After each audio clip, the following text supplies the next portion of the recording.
और company meetings आप कह सकते हैं, सबसे पहले ये मीटिंग्स कितनी किस्म की होती हैं? क्या ये सब एक जैसी होती हैं या इनके मकासद और इख्तियारात में मतलब ज़मीन आसमान का फ़र्क है? बहुत बड़ा फर्क है। देखिए, मोटे तौर पर देखें तो दो बड़ी किस्में हैं।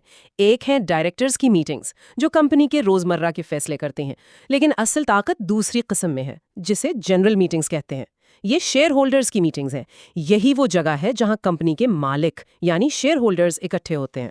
अच्छा। इस किताब के मुताबिक यही वो फोरम है जहां वो डायरेक्टर्स को हटा सकते हैं, कंपनी के आइन में तब्दीली कर सकते हैं और यहां तक कि कंपनी के मुनाफे की तकसीम पर भी हतमी फैसला दे सकते हैं। यानी डायरेक्टर्स भले ही जहाज चला रहे हों, लेकिन जहाज किस सिमत जाएगा इसका फैसला जनरल मीटिंग में होता है। बिल्कुल। ठीक है।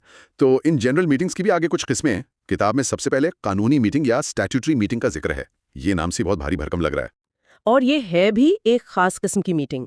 ये सिर्फ पब्लिक कंपनियों को अपनी पूरी जिंदगी में सिर्फ एक बार करनी होती है।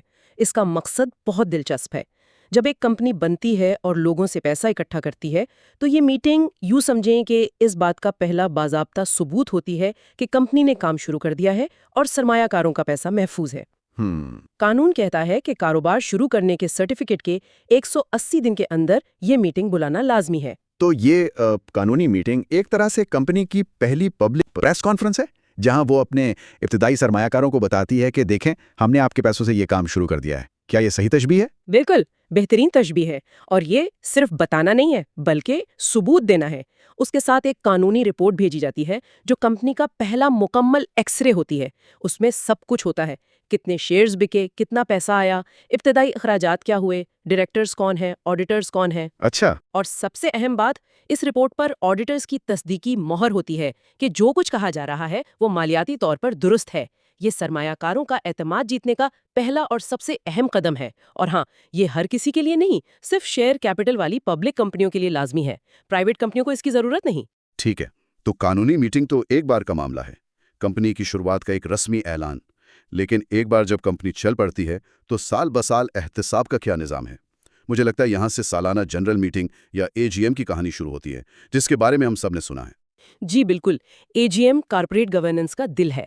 कानून हर कंपनी सिवाय सिंगल मेंबर कंपनी के इस पर लाजिम करता है कि वो हर साल एक एजीएम जरूर करे। ये वो दिन होता है जब डायरेक्टर्स को पूरे साल की कारकर्दगी का हिसाब देना होता है। मालियाती गोशवारे, ऑडिटर्स की रिपोर्ट, डायरेक्टर्स की रिपोर्ट, सब कुछ शेयर होल्डर्स के सामने रखा जाता है। किताब में इसके एजेंडे को मामूल की कार्रवाई या ऑर्डिनरी बिजनेस कहा गया है, जैसे कि अकाउंट्स को मंजूर करना, मुनाफा का ऐलान और डायरेक्टर्स और ऑडिटर्स का इंतखाब। लेकिन ये फैसले तो बहुत बड़े हैं, इन्हें मामूली क्यों कहा गया है? ये एक तकनीकी नुक्ता है, लेकिन बहुत अहम है। मामूली का मतलब गैर अहम नहीं है, बल्कि उसका मतलब है मुतवक्का। ये वो काम है जो हर एजीएम में लाजमी तौर पर होने ही हैं। कानून पहले से जानता है कि ये एजेंडे पर होंगे। इसके अलावा अगर कोई और काम करना हो, मसलन कंपनी का नाम तब्दील करना या इसके बुनियादी आइन में कोई तब्दीली लानी हो, तो इसे खुसूसी कार्रवाई या स्पेशल बिजनेस कहा जाता है और उसके लिए ज़्यादा सख्त कवानीन होते हैं। अच्छा, और इसके वक्त के कवानीन भी काफ़ी सख्त हैं। पहली एजीएम 16 महीनों के अंदर और उसके बाद हर साल माली साल खत्म होने के 120 दिनों के अंदर और कम से कम 21 दिन का नोटिस देना लाजमी है। जी, और लिस्टेड कंपनियों के लिए तो ये नोटिस मुल्क गिर अखबारात में उर्दू और अंग्रेजी दोनों में छपवाना भी जरूरी है। सिर्फ 21 दिन का नोटिस? इतने कम वक्त में पूरी तरह तैयारी करना मुश्किल होता है। यही वजह है कि अक्सर बड़े इदारा जाती सरमायाकार जैसे म्यूचुअल फंड्स या इंश्योरेंस कंपनियां इन मीटिंग्स में ज्यादा फाल किरदार अदा करते हैं, क्योंकि उनके पास पूरी टीमें होती हैं जो इन रिपोर्ट्स का तज्जिया करती हैं। ताहम कानून ने ये कम से कम मुद्दत मुकर्रर की है। कंपनियां चाहें तो इससे ज्यादा वक्त भी दे सकती हैं। अच्छा, तो हमारे पास एक मर्तबा होने वाली कानूनी मीटिंग है और एक सालाना एहतसाब के लिए एजीएम। लेकिन अगर कोई हंगामी सूरत हाल पैदा हो जाए, फर्ज करें डायरेक्टर्स कोई ऐसा मंसूबा शुरू करना चाहते हैं जो कंपनी के लिए तबाहकुन हो सकता है, और अगली एजीएम में अभी 8 महीने बाकी हैं, क्या शेयर होल्डर्स बिल्कुल बेबस हैं? बिल्कुल नहीं। और यहीं पर कॉर्पोरेट कानून का सबसे दिलचस्प और ताकतवर पहलू सामने आता है। गैर मामूली जनरल मीटिंग या extra ordinary general meeting, EGM. AGM? कानूनी मीटिंग और एजीएम के अलावा शेयर होल्डर्स की हर मीटिंग ईजीएम ही होती है। और इसे कौन बुला सकता है? सिर्फ डायरेक्टर्स? अगर मैनेजमेंट कोई बुरी खबर छुपाना चाह रही हो और जानबूझकर मीटिंग ना बुलाए, तब क्या होगा? यही तो असल नुक्ता है। डायरेक्टर्स तो जब चाहे बुला सकते हैं, लेकिन कानून ने ये इख्तियार शेयर होल्डर्स को भी दिया है। किताब में वाज़ेह तौर पर लिखा है कि अगर कम से कम 10% वोटिंग पावर रखने वाले मेंबरान तहरीरी तौर पर दरख्वास्त दें, तो डायरेक्टर्स पर कानूनी तौर पर लाजिम है कि वो मीटिंग बुलाएं। वो इनकार नहीं कर सकते। اس لیے یہ قانون اکثر بڑے ادارہ جاتی سرمایہ کاروں یا ایکٹیوسٹ انویسٹرز کے ہاتھ میں ایک ہتھیار بن جاتا ہے جو مینجمنٹ پر دباؤ ڈالنا چاہتے ہیں، لیکن اس کا وجود ہی ایک بہت بڑی روک تھام ہے۔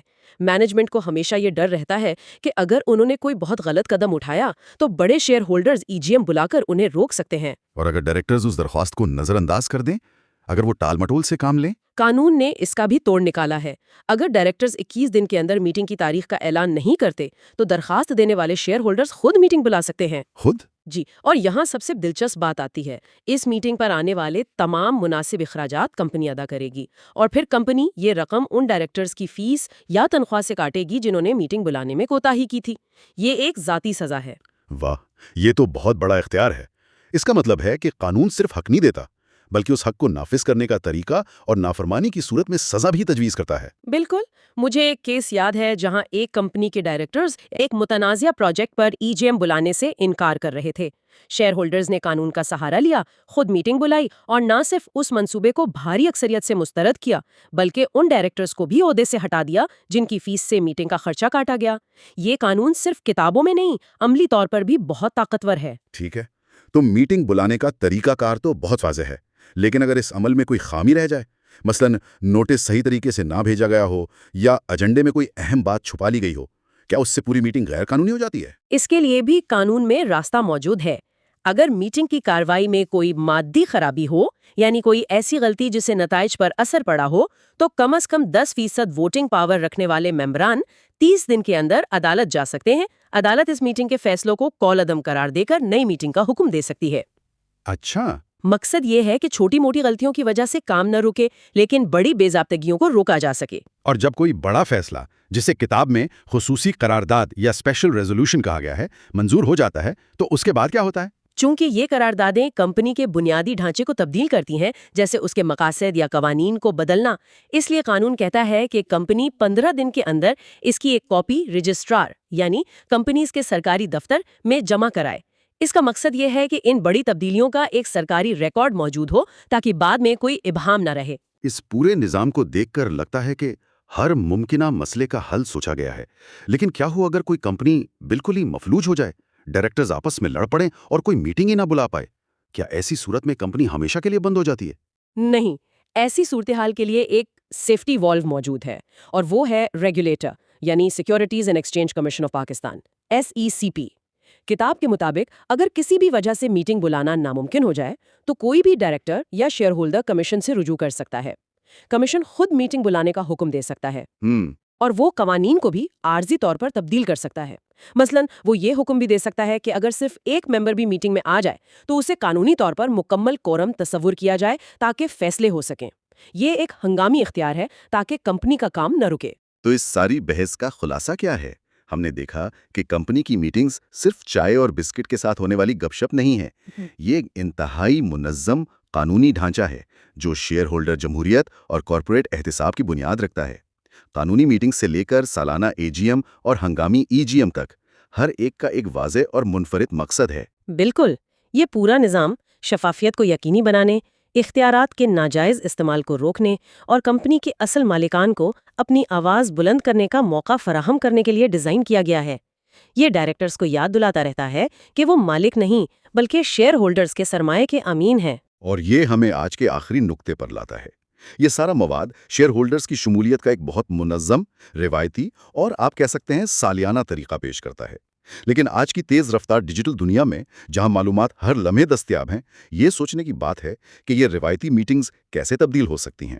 کیا ٹیکنالوجی شیئر ہولڈرز کی حکمرانی کی زیادہ مسلسل اور حقیقی وقت کی شکلیں بنا سکتی ہے، جہاں فیصلے سال میں ایک بار نہیں بلکہ ضرورت کے مطابق فوری طور پر کیے جا سکیں؟ اور اگر ایسا ہوتا ہے تو اس کے لیے قانونی ڈھانچہ کیسا ہوگا؟